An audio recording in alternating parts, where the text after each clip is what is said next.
to my next review. So today I'm going to be reviewing a brilliant game for a brilliant system, one of the early releases and probably one of the best arcade ports on the system as well, called Strider. So without further ado, enjoy the review. Okay, so Strider for the Mega Drive or Sega Genesis, released in 1990, is a 16-bit hack and slash adventure, hack and slash arcade game ported from the arcade, which was originally released in 1989, developed and published by Capcom of Japan.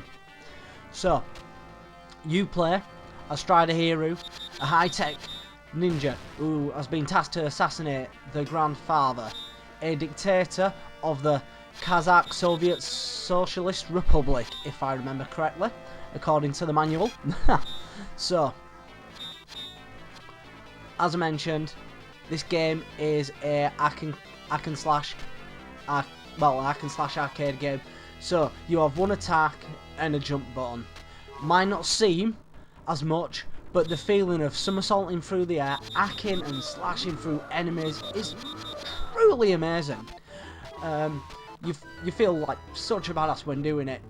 Over the game, you traverse over 5 levels, which they'll include like a mid-stage boss, and then occasionally we'll have an end boss as well. The end bosses usually are,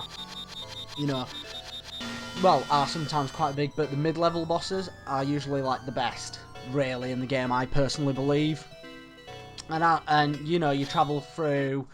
You start off in Kazakhstan, some post-apocalyptic sort of Russia area. Then you go to Siberia, the Balrog, which is some like flying fortress. You end up in the Amazon, and then you end up on the Third Moon, which is like the base of the Grandmaster. In between each stage, you do get a very nice comic book style scene, which gives you a much more relevant plot information, so text dialogue at bottom, and then just like a little picture and stuff like that of the enemies, who you fought and stuff like that. So, while going through the stages, you'll be able to get certain power-ups, such as a sword power-up, so the normal slash attack, which already is badass as all hell, you'll get an extension onto that, so it's got wider range. You'll also get, stuff for extra life or immortality power-up. You can also get different robots as well within like game to help you. So you can get like a dipedal saucer, which will fly around, shoot out little projectiles, which will kind of act more like a shield, more than all else, but will shoot around the screen just attacking enemies randomly. It does make your life a little bit more easier as well. And then you also get a Robo Panther as well, which is useful for ground enemies. That'll just run up and just start attacking ground enemies. And then you've got the Robo Hawk, which is great for flying enemies, especially since the power-ups come from these like flying things most of the time. So you can actually wipe out all them, and then you can just collect all the power-ups.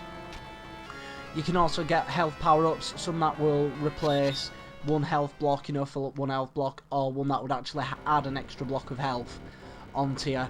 You start off with 3 health blocks, and you can max that up to 5 within the game. The most unique thing about the game is its verticality and how it throws in a bit of platformer-esque type levels with a lot of verticality. So much like I want to say like Mega Man or Ninja Gaiden, something like that, where you're able to climb up walls and hang off roofs and stuff like that. So you are able to do that, and you can attack in all directions from them as well, which is really handy in tough situations. And you can grab up to bottom of ledges and then swing up to surprise attack enemies, stuff like that as well, which obviously makes you feel like such a badass.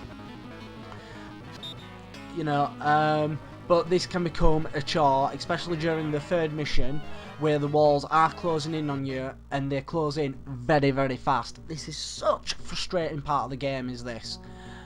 They'll come in, and then you'll have to climb up to the top, but you can't just climb up normally. You have to swing from side to side when they get closer to give you the best opportunity of actually doing it, and as you see from this, I have not been able to really do that. As such, I struggled with that, and I just made it on the last attempt of that.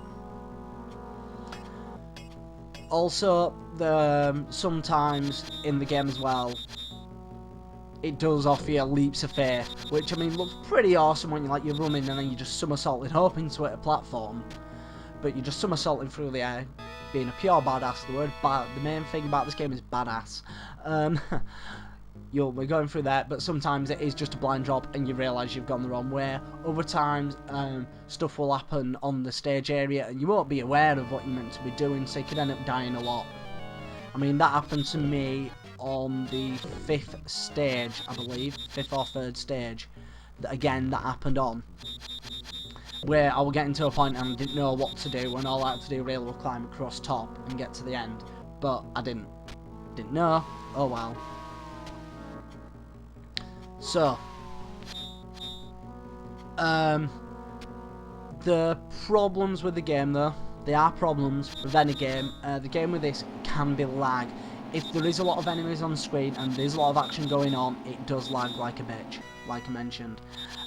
Also, it is a very short game, only consisting of 5 levels. You could probably get through it in about 20 minutes. On hard difficulty, you can get through it, though probably give you like an extra 10-15 minutes extra, so not much. Most of the enemies can be killed though in one hit, which does make, kind of feeds into the feeling like a badass sort of thing.